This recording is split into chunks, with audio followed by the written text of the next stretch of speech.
اس لیے کہ میرے آقا نے کائنات کے وہ تمام طبقے، کائنات کی وہ تمام قومیں جو کچلی جا رہی تھی، ان کو وہ عزت، وہ شرافت، وہ وقار عطا کیا ہے کہ اگر میرے آقا نہ آتے تو ان کا پورا مجسمہ اس زمین کے اندر دفن ہو جاتا۔ دوستو کون انکار کرے گا ہم میلاد مصطفیٰ نہ منائیں گے؟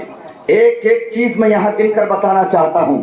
معزز سامعین، لڑکیاں منع کریں گی کہ ہم میلاد مصطفیٰ نہ منائیں، اور میں ان سے کہنا چاہتا ہوں میرے نبی کے آنے سے پہلے انہی لڑکیوں کا حال یہ تھا کہ انہیں زندہ دفن کر دیا جاتا تھا، لیکن میرے نبی آئے تو میرے آقا نے فرمایا کہ اگر تم 3 بچیوں کی پرورش کر کے ان کا نکاح کر دو تو گویا کہ تم پر جنت واجب ہو جایا کرتی ہے۔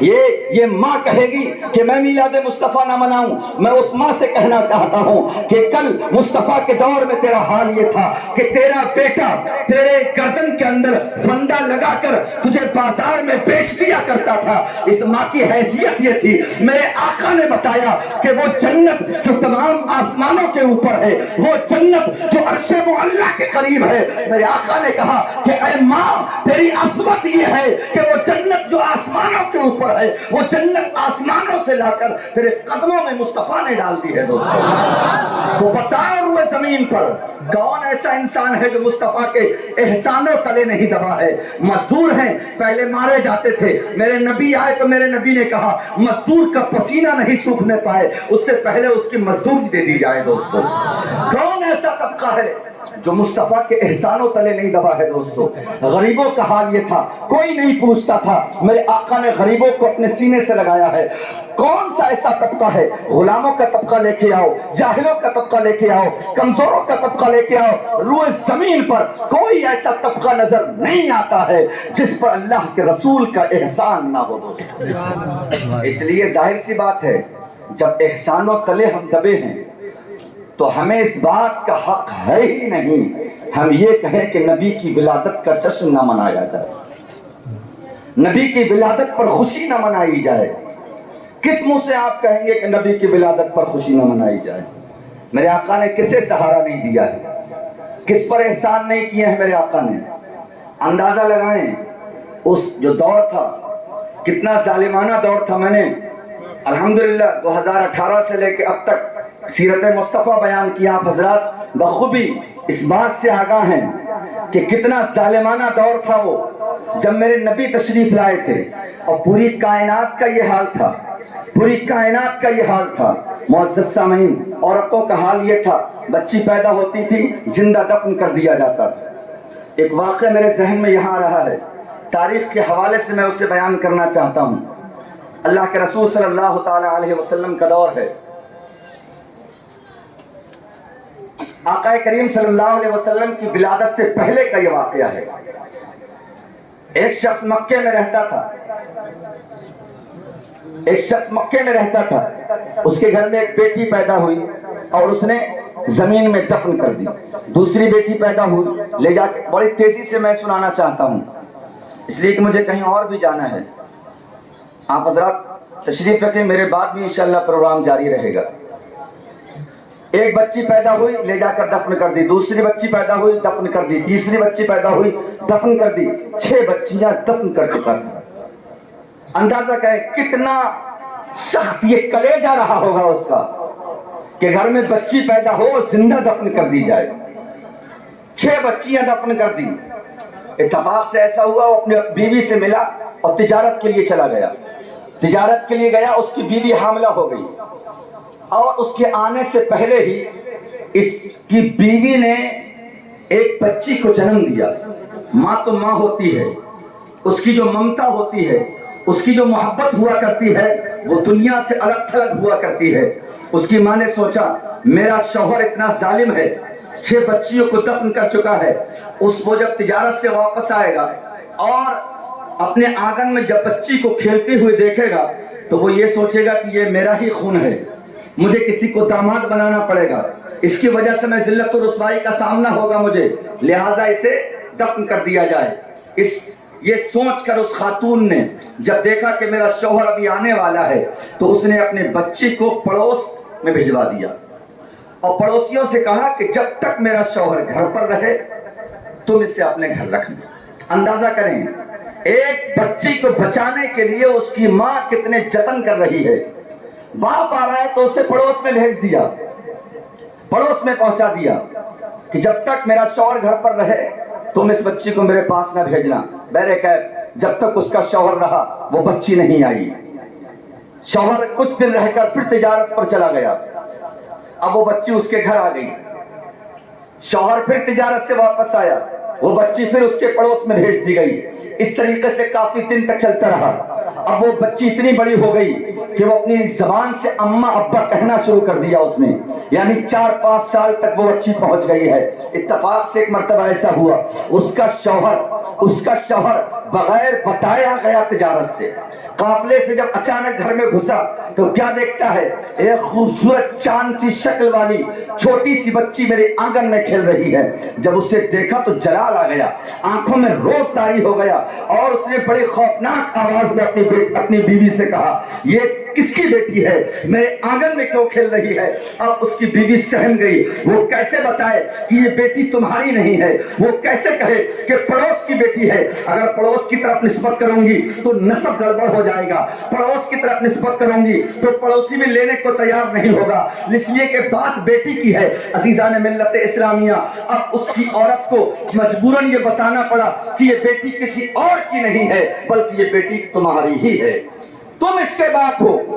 اس نے تسلیم نہیں کیا. اس نے کہا میں اس کا باپ کیسے ہو سکتا ہوں, میں تو کئی مرتبہ آیا گیا ہوں, تم سے ملا نہیں ہوں, لہٰذا بچی کیسے پیدا ہو گئی؟ اس نے پھر بتایا کہ پہلی مرتبہ جب تم گئے تھے, تم مجھ سے مل کر گئے تھے, اسی وقت اسی ملنے کی وجہ سے جو حمل پیدا ہوا تھا اس سے یہ بچی پیدا ہوئی ہے. عزیزان ملت اسلامیہ, وہ خاتون کہتی ہے جب جب تم گھر آیا کرتے تھے تو مجھے ڈر رہتا تھا, مجھے خوف رہتا تھا کہیں ایسا نہ ہو کہ تم اس بچی کو بھی دفن کر دو.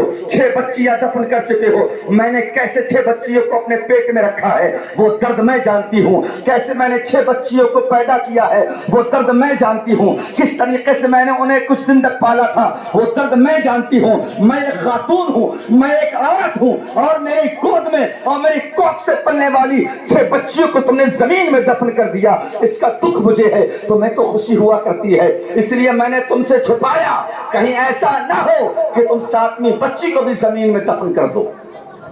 اس نے کہا اچھا مجھ سے چھپایا تم نے. عزیزان ملت اسلامیہ, اب اس شخص نے کیا دیا, دن گزر گیا, جب رات ہوئی, رات کی تاریکی میں اس نے اپنی بچی کو اٹھایا. اس کی خاتون سو رہی تھی, اس کی بیوی سو رہی تھی, اور اپنی بچی کو بہلا پھسلا کر باہر لے گیا. بچی تو سوچ رہی تھی باپ کے ساتھ جا رہی ہوں, مجھے خطرہ کیا ہے, لیکن یہ جو آج تصور آیا ہے نا کہ بیٹی باپ کے ساتھ ہے, خطرہ نہیں ہے, یہ تصور مصطفیٰ نے دیا ہے. نبی کے آنے سے پہلے بیٹی باپ کے سائے میں بھی اپنے آپ کو پرامن نہیں سمجھتی تھی. عزیزان ملت اسلامیہ, وہ شخص اپنی بیٹی کو لے کر جا رہا ہے, بیٹی چھوٹی سی ہے, وہ یہ سمجھتی ہے کہ باپ کے ساتھ ہوں, مجھے کیا خطرہ ہے. باپ کی انگلی پکڑ کے چلی جاتی ہے. جب بستی سے باہر نکلتی ہے, قبرستان کے قریب پہنچتی ہے جہاں بہت ساری بچیوں کو پہلے سے دفن کیا جا چکا تھا. عزیزان ملت اسلامیہ, اب وہاں جا کر اس نے گڈھا کھودا. جب وہ گڈھا کھود رہا ہے تو اس کی بچی جب اپنے باپ کو گڈھا کھودتے ہوئے دیکھ رہی ہے تو وہ بھی اپنے ننھے ہاتھوں سے گڈھا کھودنا شروع کر دیتی ہے. جب گڈھا کھود جاتا ہے تو قربان جاؤ وہ سما کیسا ہوگا جس بچی نے گڈھا کھودنے میں اپنے باپ کی مدد کی ہو. اب وہی باپ اپنی بچی کا ہاتھ پکڑ کے اسے اس گڈھے میں اتار دیتا ہے. وہ بچی بخوشی گڈھے میں اتر جاتی ہے, اسے پتا نہیں تھا مجھے دفن کیا جا رہا ہے. وہ جب گڈھے میں اتر جاتی ہے تو اب اس نے مٹی ڈالنا شروع کی. جب وہ بچی دبنے لگی تو اب اس نے پکارنے لگا.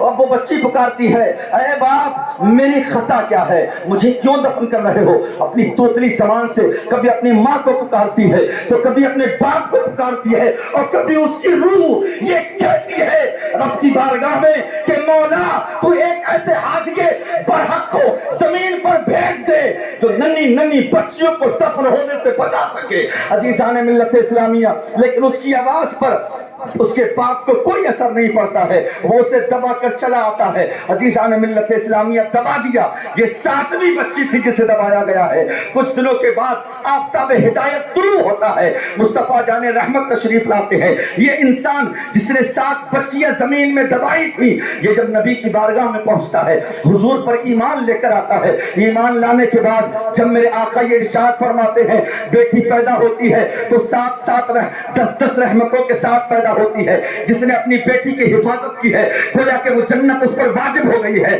جب نبی کے گھر میں اس نے حضرت فاطمہ کو پیدا ہوتے دیکھا، نبی کے گھر میں حضرت زینب کو پیدا ہوتے دیکھا، نبی کے گھر میں جب حضرت رقیہ کو پیدا ہوتے دیکھا، ان تمام بیٹیوں کو جب پیدا ہوتے دیکھا تو وہ نبی سے کہتا تھا یا رسول اللہ، یا رسول اللہ، میں نے جو اپنے ماضی میں گناہ کیے ہیں اور ماضی میں نے جو اپنی 7 بیٹیوں کو دفن کیا ہے یا رسول اللہ، اب جب میں سوچنے لگتا ہوں تو مجھے ایسا لگتا ہے کہ نہ جانے رب کے یہاں میری بخشش ہوگی کہ نہیں ہوگی، آپ کی شفاعت مجھے ملے گی کہ نہیں ملے گی۔ عزیزان ملت اسلامیہ، اس واقعہ سے بتانا یہ چاہتا ہوں، نبی کے آنے سے پہلے ایک بچی بھی اپنے باپ کے سائے کے تلے بھی محفوظ سمجھ میں نہیں آیا کرتی تھی، لیکن آج آپ دیکھیں یہی بچیاں ہیں جو پوری دنیا کے لیے آزاد ہیں، انہیں ان کے حقوق دیے جا رہے ہیں اور انہیں زندگی جینے کا پورا حق دیا جا رہا ہے۔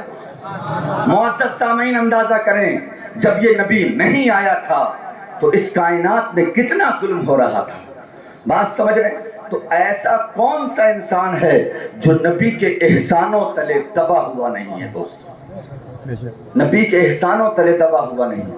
اپنے ہندوستان کا حال اٹھا کر دیکھ لیں، ایک خاتون پیدا ہوتی تھی تو کیا کہا جاتا تھا، یہ خاتون اتنی منحوس ہے کہ اس کی وجہ سے اس کا شوہر مر گیا۔ کچھ علاقوں میں ایسا ہوتا تھا کہ اس کے شوہر کی چتا کے ساتھ اسے جلا دیا جاتا تھا، لیکن قربان جائیں جب میرا نبی تشریف لے کر آیا، رحمت للعالمین تشریف لے کر آیا، محبوب پروردگار تشریف لے کر آیا ہے، تو اس نے دنیا کو کیا تصور دیا کہ یہ عورت جو ہے یہ جلانے والی چیز نہیں ہے، یہ عورت جو ہے دفن کرنے والی چیز نہیں ہے، بلکہ یہ عورت اگر بیٹی کی شکل میں ہے تو تمہارے لیے رحمت بن جایا کرتی ہے، اور جب یہی عورت ماں کی شکل میں آتی ہے تمہارے لیے جنت بن جایا کرتی ہے۔ معزز سامعین، تو ہر سوسائٹی پر میرے نبی کے احسانات ہیں۔ آپ باپ کو دیکھیں، باپ کا حال یہ تھا نبی کے دور میں کوئی اپنے باپ کی عزت نہیں کرتا تھا، باپ کو بازاروں میں بیچ دیا جاتا تھا، لیکن میرے نبی آئے تو میرے نبی نے آ کر ارشاد فرمایا کہ اگر تمہارا باپ خوش نہیں ہے تو تمہارے اعمال سے تمہارا رب بھی خوش نہیں ہو سکتا۔ کتنی بڑی ضمانت لی اس باپ کو عزت دلانے کے لیے، اس عورت کو ماں بنا کر عزت دلانے کے لیے، کتنا بڑا ارشاد فرمایا۔ اندازہ کریں اس طریقے سے دنیا والوں کو بتایا کہ یہ انسان جو ہے یہ بڑا قیمتی ہے، یہ اللہ کی مخلوق جو ہے یہ بڑی افضل ہے، اسے غلام بنا کر، اسے بچی سمجھ کر، یا ماں کے روپ میں، یا بہن کے روپ میں، یا کالے اور گورے کے روپ میں، یا امیر اور غریب کے روپ میں، یا رعایا کے روپ میں، کسی بھی روپ میں اس پر ظلم کیا جائے، یہ نبی کو قطعاً گوارا نہیں ہے دوستو۔ اس لیے پوری دنیا کی ہر سوسائٹی اور ہر مذہب اور ہر ملت کے ماننے والوں پر اللہ کے رسول صلی اللہ تعالی علیہ وسلم کا بے پناہ احسان ہے۔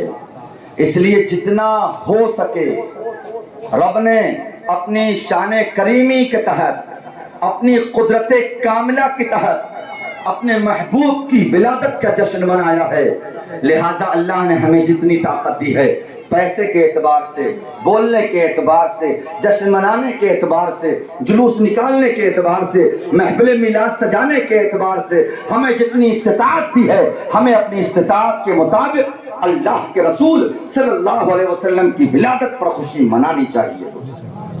اعتراض کرنے والے اعتراض کرتے رہیں گے، بہرکیف ان تمام چیزوں پر اعتراض کر کے پھر ان کا جواب دینا، اس پر وقت ضائع کرنا ہے دوستو۔ بس یہ سمجھ لیں ان تمام چیزوں کے ثبوت کے لیے صحیح حدیث کی ضرورت نہیں ہے، بلکہ صحیح دل کی ضرورت ہوا کرتی۔ بات سمجھ لیں، دل صحیح ہونا چاہیے، قلب صحت مند ہونا چاہیے، حدیث صحت مند ہے کہ نہیں یہ نہیں دیکھنا ہے، عشق رسول میں